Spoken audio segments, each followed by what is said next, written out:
လူတွေရဲ့စိတ်နဲ့ခန္ဓာကိုယ်ကဘယ်လိုမျိုးချိတ်ဆက်နေလဲမင်္ဂလာပါကျမတို့စိတ်ကျမကြီးနဲ့ပတ်သက်ပြီးတော့မှအသိပညာဗဟုသုတတွေမျှဝေပေးနေတဲ့ဒေါက်တာစစ်လင်းတွက်မဖြစ်ပါတယ်ဒီနေ့မှာတော့ကျမတို့ရဲ့အတွေးတွေကျမတို့ခံစားချက်တွေနဲ့ပြောရမယ်ဆိုတော့ကျမတို့စိတ်ပေါ့နော်ဒီစိတ်နဲ့ကျမတို့ရဲ့ဒီခန္ဓာကိုယ်ကြီးနဲ့ကဘယ်လိုမျိုးချိတ်ဆက်နေလဲဆိုတဲ့အကြောင်းအရာကိုကျမတို့က polyvagal theory ဆိုတဲ့ point of view ကနေပြီးတဲ့အခါကျမှရှင်းပြပေးတော့မှာဖြစ်ပါတယ်ပထမဆုံးတစ်ခုကကြတော့ ventral vagal လို့ခေါ်တယ်ဒါကကျမတို့ဘာလဲဆိုတော့အစိမ်းရောင်အဆင့်လို့ကျမတို့သတ်မှတ်လို့ရတယ်ပေါ့နော်အစိမ်းရောင်ဆိုလို့ရှိရင်အများသောအားဖြင့်ဆိုရှင်ကောင်းတယ်ပေါ့ဆိုတော့ဒီ stage မှာရောက်နေပြီဆိုလို့ရှိရင်ကျမတို့ဘယ်လိုနေလဲဆိုရှင်လူကလုံခြုံနေဘေးကင်းတယ်လို့ခံစားရတယ်အဲ့တော့ဒီညမှာဆိုလို့ရှိရင်လူတွေကပေါင်းသက်ဆက်ဆံရေးတွေကောင်းလာတယ်တင်ယူလေ့လာမှုတွေကလည်းဟိုပို့ပြီးတဲ့ခါကျမှများလာတယ်ပေါ့နော်ဒီလိုမျိုးပေါ့ outward ဖြစ်တယ်ပေါ့နော်လူရဲ့ဆက်ဆံရေးတွေအကုန်လုံးကဒီမှာခန္ဓာကိုယ်ရဲ့ပုံစံကြည့်မယ်ဆိုရင်နှလုံးခုန်နှုန်းလေးကပုံမှန်ပဲအသက်ရှူတာလေးကလည်းပုံမှန်ပဲပေါ့နော်အစာခြေတဲ့စနစ်ကလည်းပုံမှန်ပဲပေါ့ဒါပုံမှန်အားဖြင့်ကျမတို့လဲပတ်နေတဲ့ stage ပေါ့လူတွေကဘေးကင်းတယ်လုံခြုံတယ်လို့ခံစားရတဲ့အချိန်မှာဆိုလို့ရှိရင်ကျမတို့ ventral vagal လေးကသူက activate ဖြစ်နေတာပေါ့နော်ဒါပေမဲ့ကျမတို့ကအန္တရာယ်ရှိတယ်ချိန်ချောက်ခံရတယ်လို့ခံစားရပြီဆိုရှင်ကျမတို့ရဲ့အာယုံကြောစနစ်ကနေပြီးတဲ့အခါကျတော့မှ sympathetic activity တွေပို့ပြီးမှမြင့်စေတယ်ပေါ့ဒါကဘာဖြစ်သွားလဲဆိုတော့ကျမတို့တွေကဒုတိယတစ်ဆင့်ပြန်ရောက်သွားတာပေါ့နော်အဝါရောင်အဆင့်လို့ကျမတို့သတ်မှတ်လို့ရတယ်ဒီရဲ့အဆင့်မှာဆိုတော့ကျမတို့က fight or flight ပေါ့နော်ပြန်ပြီးတော့မှကိုတွေ့နေရတဲ့အန္တရာယ်ကိုပြန်ပြီးတုံ့ပြန်မလားပြန်ချမလားပေါ့ဒါမှမဟုတ်ရှင်လည်းကိုတုံ့ပြန်နိုင်မှုလို့ထင်တယ်ဆိုလို့ရှိရင်ထွက်လှည့်ပြီးထွက်ပြေးမလားပေါ့နော် flight ပေါ့နော်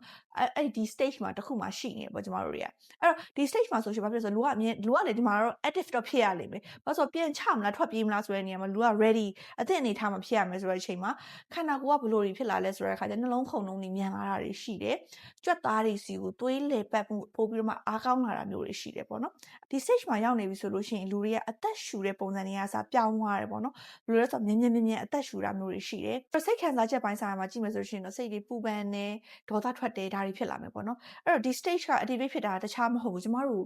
ကိုပြန်ပြီးတဲ့အခါကျမှကာကွယ်ဖို့အတွက်ကို activate ဖြစ်လာတာပဲဖြစ်တယ်ပေါ့နောက်ဆုံးဆင်းရကြတော့ dorsal vagal လို့ခေါ်တယ်သူကကြတော့လုံးဝအောက်ဆုံးရောက်လာပြီပေါ့နော်အနီရောင်အဆင့်လို့ကျမတို့ပြောလို့ရတယ်ဒါဘာလဲဆိုတဲ့အခါကျကျမတို့ဒီအန်နီတစ်ခုခုတွေ့တယ်ချိန်ချောက်တဲ့အရာတစ်ခုခုတွေ့တယ်ဒါပေမဲ့ကျမတို့ဘလုံးဝပြန်ပြီးတုံ့ပြန်လို့မရတော့ဘူးဆိုတဲ့ခါကြလို့ရှိရင်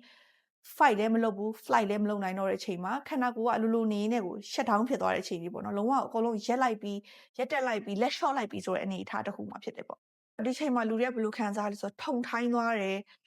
ခြေမကင်ပြီးလက်မကင်ပြီးဖြစ်သွားတယ်စိတ်နဲ့ခန္ဓာကိုယ်နဲ့မကက်တလို့ဖြစ်သွားတာမျိုးပေါ့လူကငူငါငါကြီးဖြစ်သွားတာမျိုးတွေပေါ့တချို့ကြလည်းမဟုတ်အရန်နေပြုတ်ချင်းအန်ဂျင်လာတာမျိုးတွေဖြစ်လာတာမျိုးတွေပေါ့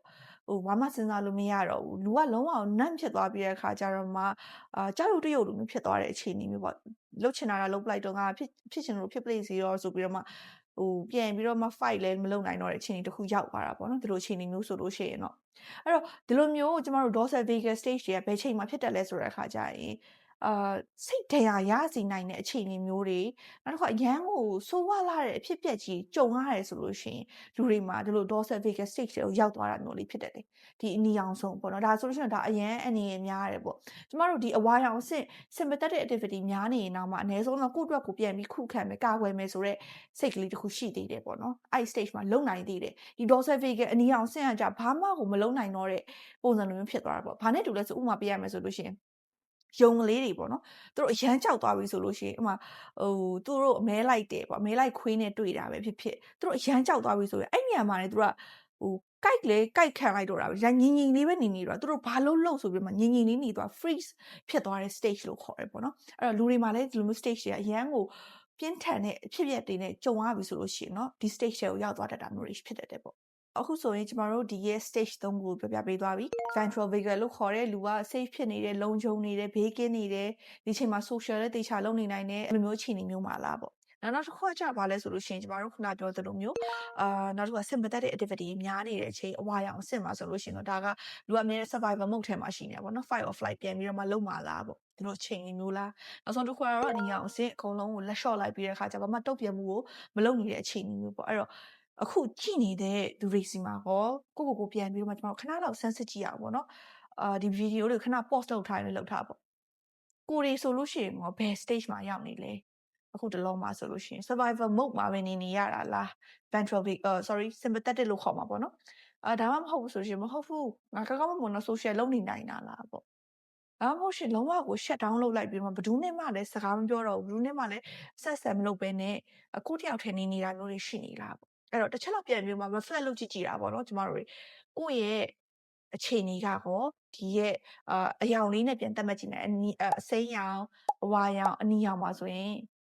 ဘာရောင်လေးဖြစ်နေလဲပေါ့ဒါလေးတွေကျမတို့စမ်းစစ်ကြည့်လို့ရတယ်ကိုကဘယ်အဆင့်မှာရှိနေလဲဥမာဖြစ်ကိုယ့်ရဲ့အယောင်ကအဝါရောင်မှာဖြစ်နေရလားအနီရောင်မှာဖြစ်နေရလားဒါလေးကိုကျမတို့သိသွားပြီဆိုလို့ရှိရင်ဘယ်လိုမျိုးဒီအစိမ်းရောင်အမြင့်ဆုံးအခြေအနေကိုသွားလို့ရမလဲဆိုတဲ့အရာလေးကိုကျမတို့တွေဆက်ပြီးတော့မလေ့လာလို့ရတယ်ပေါ့နော်အနည်းဆုံးတော့ကိုဘာဖြစ်နေလဲဆို awareness ပေါ့ဒါအရင်ဆုံးသိဖို့လိုအပ်တယ်ကိုဘယ် level မှာရောက်နေရလဲဒါမှလည်းဘယ်လိုမျိုးဆက်သွားမလဲဆိုတဲ့ဟာကိုကျမတို့ plan လုပ်လို့ရမှာပေါ့နော်ကျမ်းပြောရမယ်ဆိုရှင်ကိုယ့်ရဲ့ stage ကဥမာအဝါရောင် level မှာရှိနေတဲ့ sympathetic activity တွေများနေတဲ့အချိန်မျိုးတွေဆိုလို့ရှိရင်လူကဘာဖြစ်လဲဆိုတော့အရန်ကို fight or flight လုပ်ချင်နေတာပြောရမယ်ဆိုတုံ့ပြန်မှုကအရန်ကိုလွယ်နေတာတခုခုဆိုရှင်တုံ့ပြန်လိုက်ချင်နေတာမျိုးဖြစ်တာပေါ့နော်ဥမာဒေါသလားဒါမှမဟုတ်စိုးရင်ပူပန်မှုတွေလားဒါမျိုးတွေပေါ့ခန္ဓာကိုယ်မှာဆိုလို့ရှိရင်လေဒီနှလုံးခုန်တာတွေအရန်မြန်နေတာမျိုးတွေသတိထားမိနိုင်တယ်ပေါ့အဲ့တော့တို့ချိန်မှကြပါလဲဆိုတော့ကျမတို့ကဒါကို slow down ဖြစ်သွားအောင်ပြန်ပြီးတော့မှ short ချလို့ရတယ်ဘယ်လို short ချလို့ရလဲဆိုလို့ရှိရင်ကျမတို့ breathing exercise တွေသုံးတာမျိုးတွေတို့ဒါ time out ခဏလောက်ပေါ့နော်ဒီဟာနဲ့ပတ်သက်ပြီးတော့မှခဏလောက်ဟိုခက်ဝေးဝေးမှာနေပြီးတဲ့အခါကျမှပြန်ပြီးတော့ reflect လုပ်တာမျိုးလေးတွေပေါ့ဒါမျိုးလေးကျမတို့လုပ်ကြည့်လို့ရတာပေါ့နော်နောက်တစ်ခုကကြာအဲ့ dorsal vagal မှာရောက်သွားတာမျိုးပေါ့နော်အနီရောင်ဆင့်ရောက်သွားတဲ့မျိုးဆိုကြတော့ကြတော့ဘာနဲ့တူလဲဆိုတဲ့အခါကျဘာမှမဆက်ဆံချင်တော့တာလေတယောက်တည်းနေချင်နေတယ်shut down လုပ်တာမျိုးဆိုတော့သူ့ကြဘာဖြစ်လဲဆိုတော့အရင်ငြိမ်နေတဲ့ stage ပေါ့နော်ငြိမ်လို့ရှိရင်ကြလည်းမဟုတ်သေးပြန်ဘူး activity တစ်ခုခုစလုပ်ဖို့လိုရတယ်ပေါ့နော်အဲ့တော့ဒီချိန်မှာတော့ဝုန်းတိုင်းကြီးတော့ activity အရင်လုပ်လို့မရရင်တော့မှအနည်းဆုံးတော့ခုနလိုပဲbreathing exercise ကတော့လေ sympathetic ပဲဖြစ်ဖြစ်ဒီရဲ့ dorsal မှာပဲဖြစ်ဖြစ်နှစ်ခုလုံးမှာတော့လုပ်လို့ရတယ်အဲ့တော့ breathing exercise တွေနဲ့ပလုပ်တာဖြစ်ဖြစ်ပြီးတော့ကိုယုံကြည်စိတ်ချရတဲ့လူတွေနဲ့ပြန်ပြီး connect လုပ်တာဖြစ်ဖြစ်ပေါ့နော်ဒါလေးကျွန်တော်တို့စပြီးတဲ့အခါကျမှလုပ်ကြည့်လို့ရတယ်ပေါ့သူတို့နဲ့တဖြည်းဖြည်းနဲ့ sympathetic ကနေပြီးတော့မှဒီအဝါရောင် level လေးကနေပြီးတော့မှအစိမ်းရောင်ဘက်ကိုသွားတယ်ခုနကအဲ့အနီရောင်ကကြတော့လေဒိန်းကနေအစိမ်းရောင်မဟုတ်ရင်တော့မှအဝါရောင်ဘက်ကနေပြီးတော့မှအစိမ်းရောင်လေးကိုပြန်ပြီးသွားတာမျိုးဖြစ်ပေါ့နော်ပြန်ပြီးတော့မှကျမတို့တွေသွားလို့ရတယ်ဆိုတော့ဒီနေ့မှာပြောချင်တာကကျမဘာလဲဆိုတော့ခုနလိုဒီမှာကျမတို့စိတ်နဲ့ခန္ဓာကချိတ်ဆက်နေတာရှိတယ်အဲ့တော့ကျမတို့တွေရဲ့စိတ်အခြေအနေဘယ်လိုတွေရှိနေလဲဆိုတဲ့အရာလေးတွေကိုကျမတို့ခန္ဓာကိုယ်က cues လို့ခေါ်တယ်ပေါ့နော်ခန္ဓာကိုယ်ကအချက်ပြမှုလေးတွေကနေပြီးတော့တဆင့်ကျမတို့သိရှိနိုင်တယ်ပေါ့ဒီဗီဒီယိုလေးကြည့်ပြီးသွားပြီဆိုလို့ရှိရင်တော့ကိုယ့်အကိုပြန်လဲသုံးသပ်ပြီးတော့မှကိုယ်တိုင်ကဘယ် stage မှာရောက်နေလဲဆိုတဲ့အရာလေးတွေကိုလည်း comment မှာမျှဝေပေးလို့ရပါတယ်ဒီနေ့ပြောချင်တဲ့အကြောင်းအရာကတော့ဒီလောက်ပါပဲကျမတို့စိတ်ကျန်းမာရေးနဲ့ပတ်သက်ပြီးတဲ့အခါကျမှအသိပညာဗဟုသုတတွေနဲ့ပြီးတဲ့အခါကျတော့ဘယ်လိုမျိုးစိတ်ပိုင်းဆိုင်ရာနဲ့ပတ်သက်ပြီးတဲ့အခါကျတော့မကင်တွယ်လို့ရမယ့် tips and tricks လေးတွေကိုသိချင်တယ်ဆိုလို့ရှိရင်တော့ကျမရဲ့ YouTube နဲ့ TikTok channel လေးတွေကို like and follow လေးလုပ်ထားပေးပါရှင်